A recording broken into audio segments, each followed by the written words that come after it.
안녕하세요. 자기성장을 응원하는 더 나은 맘 TV입니다. 이번 영상은 ENFP 여성편입니다. 연애 스타일 그리고 이상형, 성격 궁합에 대해서 나누어 보겠습니다. 사랑을 논하기 전에 같은 ENFP라도 남자와 여자가 다르게 증상이 나와요. 왜냐하면 남성들은 자기와 다른 성향들하고 이 사회에서 이게 살아남기 위해서 어떤 선택된 것들이 있거든요. 그래서 남자와 여자의 영상을 따로따로 분리해서 지금 올려드리고 있습니다. 이 부분을 참조해 주셨으면 좋겠고요. 우리는 남녀가 서로 다른 부분에 매료돼서 만나잖아요. 그런데 그 다름이 처음엔 너무 좋았는데 나중에는 점점 싫어지고 그걸로 인해서 스트레스를 받더라. 왜 그런지. 그러면 우리가 지금 MBTI 공부를 하고 있잖아요. 그래서 MBTI를 공부하는 목적은 나를 알고 타인을 알고, 그래서 나와 다름이 정말 그 다른 게 틀려 먹었고 그 사람이 틀려 먹었고 이거를 비난하기 위해서 우리가 이걸 배우는 게 아니라 나를 알고 상대를 알고 왜 이러한 부분들이 서로 다른지, 다른 게 아니라, 그러니까 틀려 먹은 게 아니라 다른 것만 알게 돼도 회복은 시작이 되거든요. 그래서 MBTI를 많이 배워야 돼요. 많이 연구하고 많이 알아야 우리가 이해가 되잖아요. 그쵸?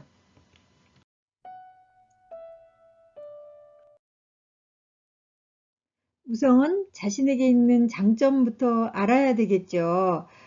구체적인 장단점에 대해서 MBTI 유형별 장단점 영상을 올려드렸는데요. 그 부분을 참조하시기 바랍니다. ENFP 여성들은 그 특징이 사교적인 스파크형이에요. 이분들은 따뜻하고 정열적이고 활기가 넘치고요. 온정적이고 창의력이 풍부합니다. 그리고 풍성한 상상력과 순간적인 에너지를 발휘해서 재빠르게 처리하는 능력이 있어요. 또 이분들은 관심 있는 일이면 무엇인지 척척해요. 다른 사람에게 관심도 많이 쏟고요. 그들을 잘 통솔하는데 자기 자신 안에 있는 통찰력을 총동원해서 도움을 주기도 해요. 그런데 이분들은 반복적인 일상적인 일을 견디지 못해요. 그리고 한 가지 일을 마무리 짓지 못한 채 몇 가지 다른 일들을 새롭게 시작하는 경향이 있어요. 자, ENFP가 남성들에게 어필할 수 있는 매력 포인트예요.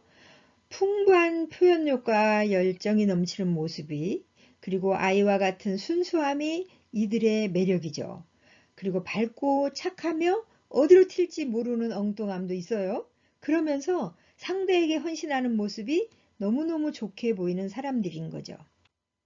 이분들의 이상형은요, 개성과 취향이 매우 분명해서 자신이 좋아하는 사람에게 푹 빠지는 스타일인 거예요. 16가지 성격 유형 중에 가장 금사빠 기질이 있어요. 금사빠 아시죠? 금방 사랑에 빠지는 스타일. 그리고 같은 유형끼리 만나면 진도가 더 빠르겠죠. 또 다양한 화제와 재미를 공유하고요. 솔직하고 성실한 사람을 좋아해요. 지속적으로 애정 표현을 확실하게 해주는 신뢰감이 가는 사람을 좋아하고요. 질질 끄는 상황을 매우 싫어합니다. ENFP 같은 유형을 만나게 되면 정말 급격히 친밀해지죠. 금사빠로 유명한 성격이라서 같은 유형의 남자라면 그 시너지가 엄청나겠죠. 특히 16가지 유형 중에 가장 로맨티스인 ENFP의 열정은 ENFP 여성이 완전히 빠져들 수밖에 없도록 만듭니다. 또 같은 NF 유형인 INFJ, INFP 이 유형을 만나면 좀 답답하긴 해도 왜냐면 I이기 때문에 내향이잖아요. 그래서 그 부분이 좀 답답하긴 해도 항상 애정을 느끼면서 잘 살 수 있죠. 또 정반대인 ISTJ 유형을 만나 잘 사는 분들도 제법 있어요.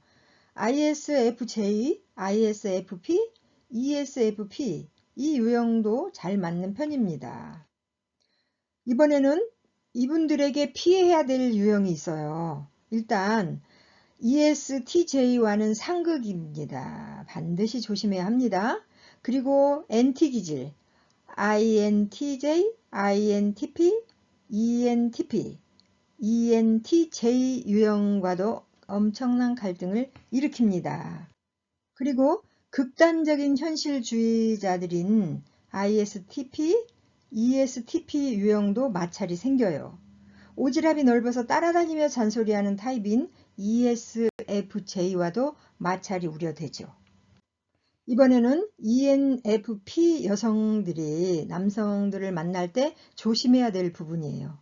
이 유형 여성은 자신의 감정, 기분에 도취되어서 감정 기복이 극단적으로 변하는 편이에요. 그래서 남성들이 이 유형 여성의 감정을 따라가기가 참 힘들다고 해요. 그리고 이 유형 여성들은 상대를 한번 의심하기 시작하면 걷잡을 수 없이 부정적인 망상이 심해지는 경향이 있어요. 그래서 정말 조심해야 됩니다. 관계를 치명적으로 망쳐버릴 수 있기 때문에 그래요. 심각한 문제입니다. 자, 이렇게 어렵게 만났는데 나에게 없는 부분에 대해서 반해서 2, 3년 동안은 참 행복했어요. 그런데 사랑의 호르몬은 길어봐야 2, 3년인 거예요. 이거를 알면 이제 만약에 이걸 모르면 저 여자가 사랑이 식었나 봐. 나를 사랑하지 않나 봐. 이렇게 오해할 수 있거든요. 그런데 사랑의 호르몬은 길어봐야 2, 3년이래요. 그래서 사랑을 시작하면 몸에서 도파민과 페닐에티라민 이 호르몬이 나오는데 이 부분이 흥분과 자극하는 어떤 통제하는 각성 호르몬이 주로 분비가 된대요. 그래서 특히 도파민 분비의 효과로 흥분과 유쾌함이 동반되어 콩깍지가 씌워지는 현상이 일어나게 된다는 거죠. 하지만 이러한 호르몬의 효과도 유통기간이 있다는 거예요. 사람마다 편차가 있지만 평균적으로 2년에서 3년 그 후에는 호르몬의 분비가 줄어들어서 사실 사랑에 빠졌을 때 분비되는 호르몬은 스트레스 호르몬의 일종이죠. 시간이 지나고 인체에 호르몬이 적응하고 또 내성이 생기면 콩깍지가 벗겨지고 상대방의 단점이 눈에 들어와서 자꾸 다투고 이제 이때 권태기라고 하죠. 권태기에 빠지게 된다. 하지만 진정한 행복은 페니레티라민이라는 그 호르몬 작용이 끝난 후에 찾아온다는 거죠.